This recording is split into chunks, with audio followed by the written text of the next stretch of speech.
नमस्कार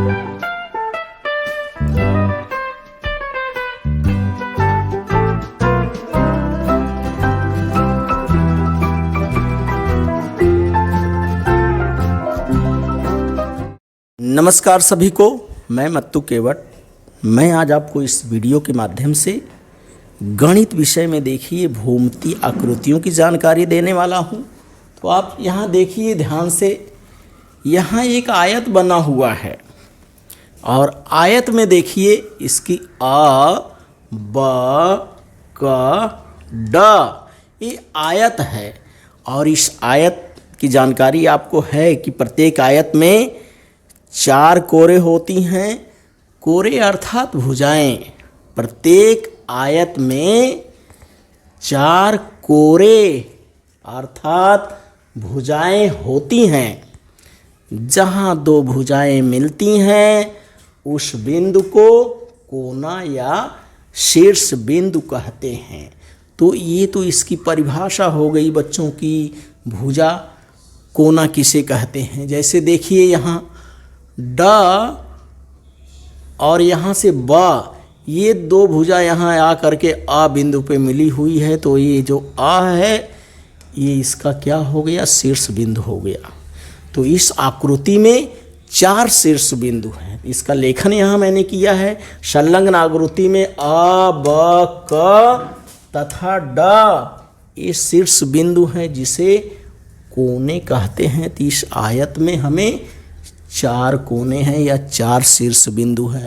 पहला देखिए शीर्ष बिंदु आ, शीर्ष बिंदु ब, शीर्ष बिंदु क और शीर्ष बिंदु ड। तो इस तरह से ये 4 शीर्ष बिंदुओं की जानकारी आपने प्राप्त किया। अब हम 4 भुजाओं की जानकारी प्राप्त करते हैं। तो इस आयत में 4 भुजाएं हैं। 4 कोनों की हमने जानकारी प्राप्त किया। अब हम 4 भुजाओं की जानकारी प्राप्त करते हैं। भुजाएं देखिए 4 हैं। भुजा आ और ब की संलग्न भुजा देखिए क और ड है। इसी तरह से भुजा आ और ड है। आ और ड के बगल सामने की भुजा क और ब है।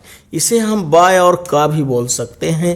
तो भुजाओं का लेखन मैंने यहाँ किया है। देखिए भुजा आ ब, जो ये भुजा है भुजा आ ब, ये भुजा हो गई। इसके बाद देखिए भुजा ब और क है। भुजा ब क, ये भुजा है। देखिए भुजा ब और क है। अगली भुजा देखिए भुजा क और ड है। भुजा क और ड ये भुजा हो गई। और इसके बाद अगली भुजा है भुजा आ और ड, आ और ड ये भुजा है। तो इस तरह से इस आयत में बच्चों 4 भुजाएं हो गई और 4 कोने जिसे शीर्ष बिंदु कहते हैं। तो इसकी जानकारी आपने प्राप्त किया। अब इसके बाद इसमें 4 कोण भी होते हैं, इसकी भी जानकारी आपको है। और आयत की सम्मुख भुजाएं जो होती हैं ये समान लंबाई वाली होती हैं। देखिए आ और ब के सामने जो भुजा है क और ड ये समान है, ये दोनों समान लंबाई की हैं। इसी तरह से आ और ड के सामने की भुजा जो है, आ और ड के सामने की भुजा जो है ये ब और क है, ये इसके समान है। तो आयत की परिभाषा इस तरह भी कहते हैं कि आयत की सम्मुख भुजाएं समान लंबाई वाली होती हैं और आयत के चारों अर्थात सभी कोण जो हैं समकोण होते हैं। आयत को समकोण चतुर्भुज भी कहते हैं। आयत का नाम, इसे हम समकोण चतुर्भुज भी कहते हैं।